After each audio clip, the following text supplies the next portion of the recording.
Okay, men, while I'm gone, we're going to bust through the shortest chapter in the book. We're skipping the one on arrays because that's rather complex.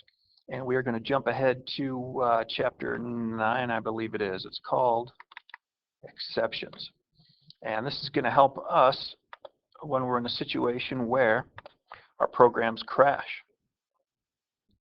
What I want you to do, open up, you might have add number already, that program. I want you to open that up. And then you'll see something that's rather familiar, not a hard program. We ask the user to enter their favorite number. We're going to parse it. We're going to add 1 to it. We're going to display your favorite number plus 1 is equal to. And let me run this program.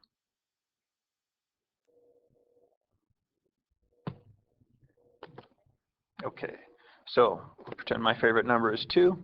Add 1 to that, 3.0. That is correct. Okay, now what can really mess this program up, what we're going to account for, are errors.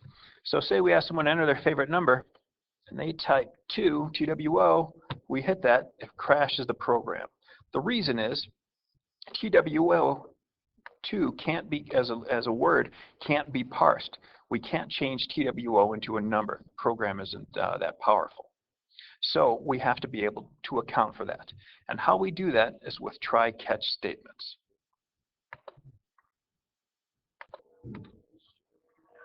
Now to handle that error, we're going to add what's called a try statement. A try statement is easy, 3 letters, try, and then an opening brace. And you want to surround the majority of your program with that. You can surround almost the entirety of what's inside your main method, anywhere you're going to do parsing and that. And then you're going to have the closing try brace. Now, immediately following that closing try brace, you can have a space there, but the next set of code should be what's called a catch statement. And the way this works is we're going to try something out. We're going to try what's between lines 9 and 17. And if it works fine the first time, no problem. But if we have what's called a number format exception, we're going to catch that error and do something with it.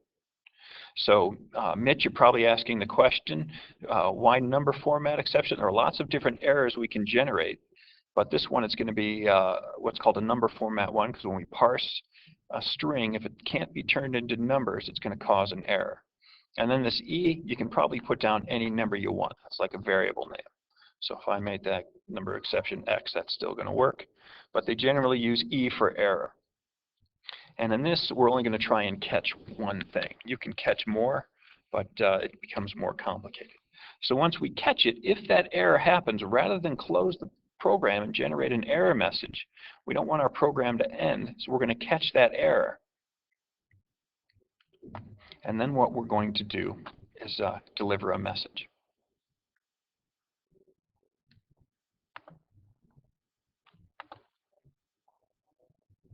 So I don't know if I've run this for you, but the way this program would then work, if I enter my favorite number, as usual, it works properly. If I type out TWO and hit OK, it catches that error. If I hit OK, notice then the program ends without any problems. Now, copy this one, get it to work, and then what I want you to do is see if you can, using a while loop, get it to loop back up so that the program works again. So that not only do we catch it here, but then we're going to loop back up to the top so the person can try again. Because we don't want the program to end. We want to make sure it doesn't crash. We want to catch it. Now we're going to do something with it. So we're going to try and loop back up to the top so the person can try again.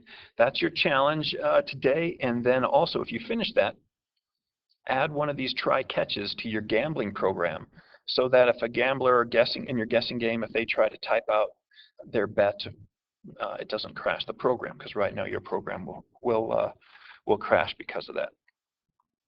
And that is all. See you guys next week.